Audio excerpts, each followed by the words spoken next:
اعوذ باللہ من الشیطان الرجیم بسم اللہ الرحمن الرحیم السلام علیکم ورحمۃ اللہ وبرکاتہ۔ سورۃ المرسلات آیت نمبر 29 سے دیکھیں گے، اور آج کی آیات میں مجرموں کا ذکر ہے کہ کس طرح انہیں جہنم رسید کیا جائے گا۔ ان طلقو، تم چلو، یعنی ان سے کہا جائے گا تم چلو، الی ما، اس چیز کی طرف یعنی اس عذاب کی طرف، کن تم تھے تم بھی اس کو تکذبون، جھٹلاتے۔ کہا جائے گا چلو اس عذاب کی طرف جس کو تم جھٹلاتے تھے، اور یہ فرشتے ہوں گے جو جہنم والوں سے کہیں گے کہ چلو اس کی طرف۔ اور یہ کس چیز کو جھٹلاتے تھے؟ آخرت کو جھٹلاتے تھے، جزا اور سزا اور جنت اور جہنم کی تکذیب کرتے تھے۔ تو ایسے کافروں سے قیامت والے دن کہا جائے گا کہ چلو اس عذاب کی طرف جس کو تم جھٹلاتے تھے۔ ان طلقو، تم چلو، الی ظل، ایک سائے کی طرف، ذی ثلاث شعب، جو 3 شاخوں والا ہے۔ یعنی ان سے کہا جائے گا اس سائے کی طرف چلو جس کی 3 شاخیں ہیں۔ یعنی جہنم کی آگ کے شعلے جب بلند ہوں گے، جب اونچے اٹھیں گے، بہت بلند ہوں گے، تو اس کے ساتھ دھواں بھی اٹھے گا، تو شدت اور قوت کی وجہ سے اس کی 3 شاخیں ہو جائیں گی۔ اور یہ سایہ کس طرح کا ہوگا؟ یہ سایہ یعنی یہ ایسا سایہ ہے کہ لا ظلیل، نہ ٹھنڈک پہنچانے والا، ولا یغنی، اور نہ وہ فائدہ دے گا، من اللہب، شعلوں سے۔ یعنی وہ سایہ ایسا سایہ ہے کہ نہ ٹھنڈک پہنچانے والا اور نہ شعلوں سے بچاؤ کرے۔ کیونکہ سائے کا جیسے ہی تصور آتا ہے، جیسے درخت کا سایہ لے لے، کوئی دیوار کا سایہ، کسی بھی چیز کا اگر ہم سائے کا تصور کرتے ہیں تو اس میں انسان کو کیا ہوتا ہے؟ تھوڑا سکون حاصل کر لیتا ہے۔ لیکن یہ دھواں جو ہے، جو اٹھ رہا ہے، یہ دھواں حقیقت میں اس طرح کا سایہ نہیں ہوگا جس میں جہنمی کچھ سکون حاصل کر لیں۔ نہ تو انہیں یہ جہنم کی آگ سے بچائے گا، نہ ہی انہیں کوئی راحت یا کوئی سکون حاصل ہوگا۔ انہا، بلا شبہ وہ، یعنی وہ جہنم، ترمی، پھینکے گی، بشررن، چنگاریاں، کل قصر، جیسے محل۔ بلا شبہ وہ جہنم اتنی بڑی چنگاریاں پھینکے گی جیسے محل ہے۔ یعنی اس کے شعلوں سے، جو شعلے نکلیں گے اس کے شعلوں سے محلوں جتنی بڑی بڑی چنگاریاں اڑیں گی۔ حضرت ابن مسعود رضی اللہ تعالیٰ عنہ فرماتے ہیں کہ قلعوں کی طرح بڑی بڑی، اور حضرت ابن عباس رضی اللہ تعالیٰ عنہما فرماتے ہیں کہ درخت کے تنوں کی طرح بڑی بڑی چنگاریاں ہوں گی۔ تو اب اس آگ کو تصور کیجئے گا کہ آگ یعنی اس کی چنگاریوں کا یہاں پر ذکر آیا کہ اس کی چنگاری ایسی ہے جیسی محل جیسی، محلوں جیسی بڑی بڑی اونچی۔ محل ہم دیکھتے ہیں کتنے اونچے اور کتنے بڑے ہوتے ہیں، اسی طرح قلعے۔ تو وہ چنگاری اتنی بڑی ہے تو پھر وہ آگ نے کتنی بڑی ہوگی۔ اور اس آگ میں جب انسان کو جلایا جائے گا، وہ آگ میں انسان ہوگا تو اس کا کیا حشر ہوگا اس وقت، جس آگ کی چنگاری محلوں جتنی بڑی بڑی ہے۔ اب ہم دیکھیں اس دنیا میں بھی آگ جلاتے ہیں تو ہم دیکھتے ہیں کہ اس سے چنگاریاں نکلتی ہیں، شعلے جو نکلتے ہیں تو وہ کتنی بڑی ہوتی ہیں، چھوٹی سی ہوتی ہیں، اتنی چھوٹی چھوٹی سی چنگاریاں کہ آدھی انچ بھی نہ ہو، چھوٹی چھوٹی سی چنگاریاں نکلتی ہیں۔ چاہے ہم کتنی ہی بڑی آگ کیوں نہ جلا لیں، اس کی چنگاریوں کا سائز دیکھ لیں آپ، لیکن وہاں کی آگ دیکھیں کہ وہ آگ کتنی بڑی ہوگی جس کی چنگاریاں ہی صرف، جس کی جو چنگاریاں نکل رہی ہیں محل کے برابر، قلعوں کے برابر بڑی بڑی سی ہے۔ اور پھر اس کے بارے میں مزید فرمایا کأنہ، اس کے بارے میں کہ گویا کہ وہ چنگاریاں جمالات، اونٹ ہے۔ کیسی اونٹ ہے؟ جو زرد اونٹ ہے۔ کأنہ جمالات صفر، گویا وہ چنگاریاں سیاہ مائل زرد اونٹ ہے۔ یعنی ان کو اور مزید بتایا گیا ہے کہ پھر یہ چنگاریوں کے مزید اتنے بڑے بڑے ٹکڑے ہو جائیں گے جیسے اونٹ ہوتے ہیں۔ اگر اونٹوں کو آپ نے دیکھا ہوگا تو اونٹ کتنے بڑے سائز کے ہیں، تو یہ چنگاریاں مزید پھر اتنے بڑے بڑے ٹکڑے ہو جائیں گے جیسے اونٹ ہے۔ اللہ تعالیٰ اس آگ سے ہم سب کی حفاظت فرمائے۔ وَيْلٌ يَوْمَئِذٍ لِّلْمُكَذِّبِينَ، اسی لیے فرمایا کہ اس دن تکذیب کرنے والوں کے لیے تباہی ہے۔ اللہ تعالیٰ ہم سب کی اس آگ سے حفاظت فرمائے. اور یہ آگ ایسی ہے کہ انسان کو نہ انسان زندوں میں شمار ہوگا نہ مردوں میں شمار ہوگا. اب اس آیت سے ہی ہمیں پتہ چل رہا ہے کہ اس کی چنگاریاں اتنی بڑی ہیں تو وہ آگ خود کتنی بڑی ہوگی. اسی لیے اللہ سبحانہ و تعالیٰ نے قرآن میں بھی فرمایا سورہ تحریم میں کہ یا ایھا الذین آمنوا قوا انفسکم واہلکم نارا. اللہ تعالیٰ فرماتے ہیں اے لوگو جو ایمان لائے ہو بچاؤ اپنے آپ کو اور اپنے اہل و عیال کو. تو اس آیت سے ہمیں پتہ چلتا ہے کہ اپنے آپ کو بھی جہنم کی آگ سے بچانا ہے اور اپنے ساتھ ساتھ اپنے گھر والوں کو بھی. اور آپ صلی اللہ علیہ وسلم نے بھی اسی طرح اپنے قبیلے والوں کو اپنے کنبے والوں کو سب کو جہنم کی آگ سے ڈرایا. ایون اپنی بیٹی حضرت فاطمہ رضی اللہ تعالیٰ عنہا کو نام لے کر رسول اللہ صلی اللہ علیہ وسلم نے فرمایا اے فاطمہ اپنے آپ کو جہنم کی آگ سے بچاؤ، اللہ کے مقابلے میں قیامت کے روز میں تمہارے کسی کام نہیں آؤں گا. تو اصل جو چیز ہے نا جس پہ ہم سب کو کام کرنا ہے وہ یہ ہے کہ خود بھی آگ سے بچنا ہے اور ساتھ ساتھ گھر والوں کی بھی فکر اور کوشش کرنی ہے کہ آگ سے ہم سب بچ جائیں. اور یہ آگ ایسی آگ ہے کہ یہ انسان کو یعنی نہ زندوں میں شمار رکھے گی نہ مردوں میں شمار رکھے گی. اور چاروں طرف سے آگ ہوگی، اوپر سے آگ، نیچے سے آگ، ہر طرف سے بس آگ ہی آگ. اور اس آگ میں جسم کا کوئی ایک حصہ نہیں جل رہا ہوگا، سارا کا سارا جسم اس آگ میں ہوگا. اللہ تعالیٰ حفاظت فرمائے. اللہم اجرنا من النار، اللہم اجرنا من النار. اللہ تعالیٰ اس آگ سے ہم سب کی حفاظت فرمائے. آیت نمبر 35 ہذا یہ یوم دن لا ینطقون وہ بول نہ سکیں گے. اب اس آیت میں مجرموں کا ذکر ہے، ان کی عاجزی کا ذکر اور بے بسی کا ذکر ہے کہ یہ وہ دن ہے کہ لوگ بول نہیں سکیں گے یعنی کلام نہیں کر سکیں گے. اور ہم دیکھتے ہیں جیسے میدان حشر میں کافروں کی مختلف حالتیں ہوں گی، مختلف سٹیجز ہوں گی. ایک وقت تو وہ ہوگا کہ وہ وہاں بھی جھوٹ بولیں گے، وہاں جا کر بھی جھوٹ بولیں گے جب نام اعمال تقسیم ہو جائیں گے اور اس کے بعد پھر سوال جواب کا سلسلہ شروع ہوگا. اللہ سبحانہ و تعالیٰ جس سے چاہیں گے بغیر کسی ترجمان کے اللہ تعالیٰ سوال کریں گے. اور سب سے پہلے مشرکوں سے پوچھا جائے گا کہ انہوں نے شرک کیوں کیا، تو شرک کا انکار کر دیں گے اور اللہ تعالیٰ کی قسم کھا کر کہیں گے کہ ہم نے تو کبھی شرک نہیں کیا.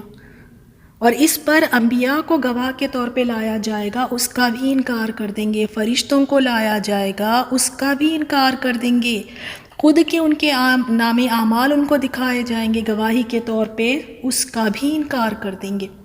اور کھڑے رہ کر جھوٹی قسمیں کھائیں گے کہ ہم نے تو کبھی شرک کیا ہی نہیں. اور کہیں گے مشرک کہیں گے کہ آج ہم اپنی ذات کے علاوہ کسی دوسرے کی گواہی کو قبول نہیں کریں گے. تو پھر اللہ تعالیٰ ان کی زبانوں پر مہر لگا دیں گے. یہی زبانیں ہیں نا، کھول کے بس جو مرضی چاہے بولے جا رہے، تو زبان پہ مہر لگا دیں گے. اب ان کے اعضاء اللہ تعالیٰ کے حکم سے بولیں گے اور گواہی دیں گے کہ واقعی یہ مشرک تھے، انہوں نے شرک کیا تھا. تو ایک تو مرحلہ ایسا دیکھتے ہیں کہ جہاں پر یہ جھوٹی قسمیں کھا کر بولیں گے، اور یہاں پہ کس بات کا ذکر آیا کہ وہ بول بھی نہیں سکیں گے، کلام بھی نہیں کر سکیں گے.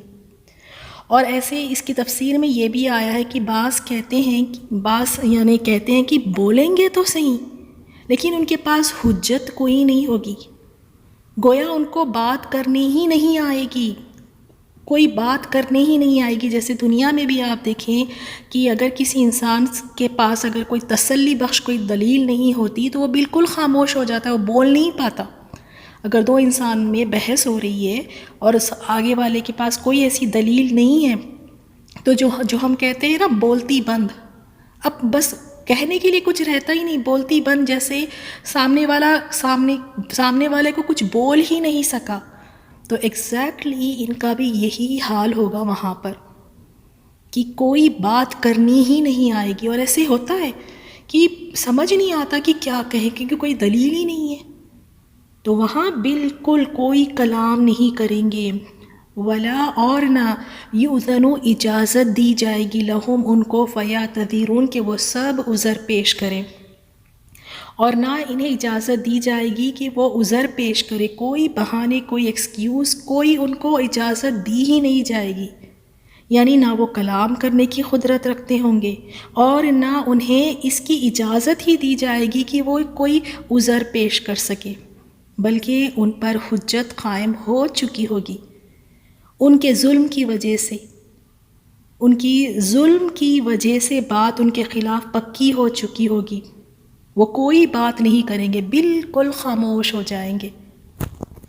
اور دنیا کی زندگی میں بڑا کچھ بولا کرتے تھے کہ جو منہ میں آیا بولا کرتے تھے، بڑی پلاننگیں کیا کرتے تھے، آج بالکل بولتی بند، کوئی عذر ہی نہیں پیش کر سکیں گے۔ اور ہمیں بھی اس آیت سے سبق حاصل کرنا چاہیے، سبق لینا چاہیے۔ ہم بھی کئی چیزیں دین میں نہیں کرتے ہیں یا نہیں کرنے والی چیزیں کر لیتے ہیں، اور ہم بہانے، ہمارے پاس عذر تیار رہتے ہیں کہ ہم خود کہتے ہیں کہ میں اللہ کو یہ کہہ دوں گی، اور یہ سمجھتے ہیں کہ شاید یہ ہمارا عذر پیش کریں گے تو اللہ تعالیٰ قبول فرما لیں گے۔ ہم بھی آج دیکھیں کتنی نمازیں چھوڑ دیتے ہیں، نماز اور قرآن کو چھوڑنے کا ہمارے پاس ایک ہی عذر ہے، وقت نہیں ملتا اور بچے، اور لگتا ہے شاید یہ عذر ہمارا وہاں پہ قبول بھی کر لیا جائے گا۔ بچے تو بہانہ ہے صرف نماز اور قرآن کے لیے کہ بچے ہیں، گھر کے کام ہیں، یہ تو صرف بہانہ ہے، باقی کے دنیا کے سارے کام بالکل برابر وقت پر ہو رہے ہیں، وہاں بچے رکاوٹ نہیں بنتے۔ تو کیا یہ عذر ہم پیش کر دیں گے؟ بچوں کی وجہ سے نمازیں قضا ہو گئی، بچوں کی وجہ سے نماز چھوٹ گئی، وقت نہیں ملنے کی وجہ سے قرآن کی تعلیمات نہیں لے سکے۔ دیکھ رہے ہیں اس آیت میں کہ کس طرح کافروں کا انجام ہوگا کہ بولتی بند ہو جائے گی، وہاں پہ کوئی عذر نہیں پیش کر سکیں گے۔ اللہ تعالیٰ ہم سب کو توفیق دے کہ واقعی ہم یہ بہانے بازیاں چھوڑ دیں، واقعی عذر دینا چھوڑ دیں، پیش کرنا چھوڑ دیں، اس طرح کے ریزنز دینا، بہانے کرنا۔ یہ وقت ہے، مہلت دی گئی ہے، اس وقت کو اللہ تعالیٰ کی رضا میں لگا کر اللہ تعالیٰ کی عبادات بالکل صحیح وقت پر اللہ کو راضی کرنے کے لیے کرنا چاہیے۔ دنیا کے سارے کام تو ہو رہے ہیں، بس نماز ہی کے لیے کیوں ہمارے پاس اتنے سارے عذر ہوتے ہیں؟ قرآن کے لیے ہی کیوں ہمارے پاس اتنے سارے عذر ہیں؟ اللہ تعالیٰ ہم سب کو اس دنیا میں رہتے ہوئے ہی اللہ تعالیٰ ہمیں عمل کی توفیق عطا فرما تاکہ ہم یہی سمجھ جائیں اس بات کو اور اپنی آخرت کی زندگی کو ہم بہتر کر سکیں۔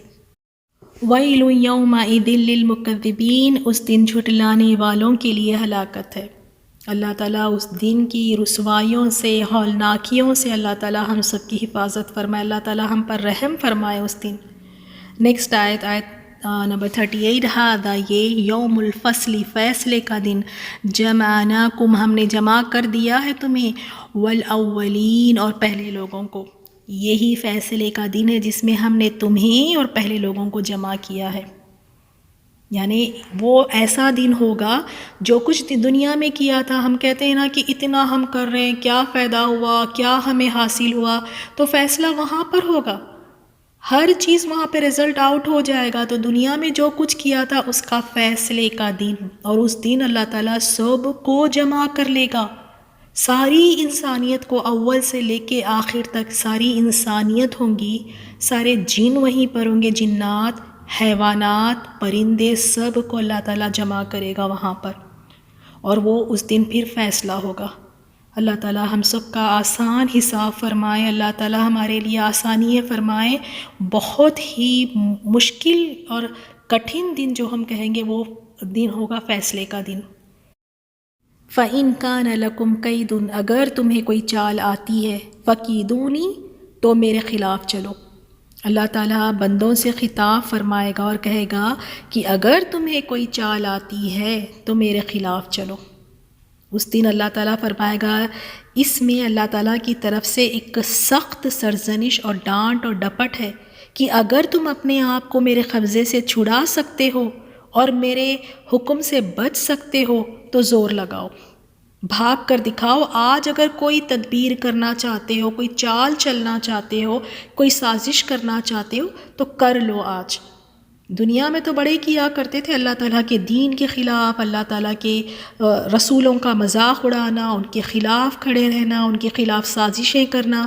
تو آج اللہ تعالیٰ کے خلاف اگر کوئی بھی چال ہے تو چلو، چل کے دکھاؤ، کر لو جو آج کر سکتے ہو۔ آج تو ساری انسانیت جمع ہے، دنیا میں تو تم ایک دو مل کر اس طرح کی حرکتیں کیا کرتے تھے، آج تو سب ایک ساتھ اکٹھا ہے، سب ایک ہی ساتھ ہے۔ وہیں پر ہوگا، فرعون بھی وہیں ہوگا، ابو جہل بھی وہیں ہوگا، ابو لہب بھی وہیں ہوگا، سارے بڑے بڑے سرکش نافرمان سب ہوں گے۔ تو آج سب ملو، سب مل کر زور لگاؤ، اگر چل سکتے ہیں تو کوئی چال چل کے دکھاؤ۔ سب چپ کھڑے رہیں گے۔ آج چالیں کیا چلیں گی، آج تو زبان بھی نہیں چلے گی۔ آج یوم الفصل ہے، فیصلے کا دن ہے، تو سب چپ کھڑے ہوں گے وہاں پر، اور اللہ تعالیٰ کا کوئی یعنی نقصان نہیں کر سکتا، جیسے اللہ تعالیٰ نے سورہ ہود میں فرمایا، اور تم اللہ کا کچھ نقصان نہیں کر سکتے۔ وَيْلٌ يَوْمَئِذٍ لِّلْمُكَذِّبِينَ، اس دن جھٹلانے والوں کے لیے ہلاکت ہے۔ تو آج دنیا میں تو بڑے عذر پیش کرتے ہیں، آج تو دنیا میں بڑھ چڑھ کے بڑی بڑی باتیں کرتے ہیں۔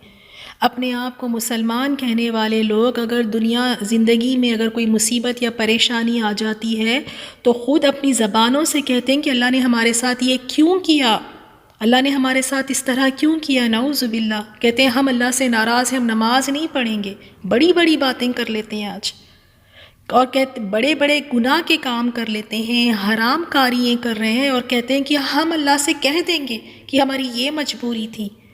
تو آج تو زبانیں کھلی ہوئی ہیں، لیکن ایک دن ایسا آنے والا ہے کہ جس دن اللہ تعالیٰ زبانوں پر مہر لگا دے گا تو اس وقت پر بولتی بند ہو جائے گی۔ پھر ان آیات کی تلاوت سنیں۔ سبحانک اللہم و بحمدک، نشہد ان لا الہ الا انت، نستغفرک و نتوب الیک۔ السلام علیکم و رحمۃ اللہ وبرکاتہ۔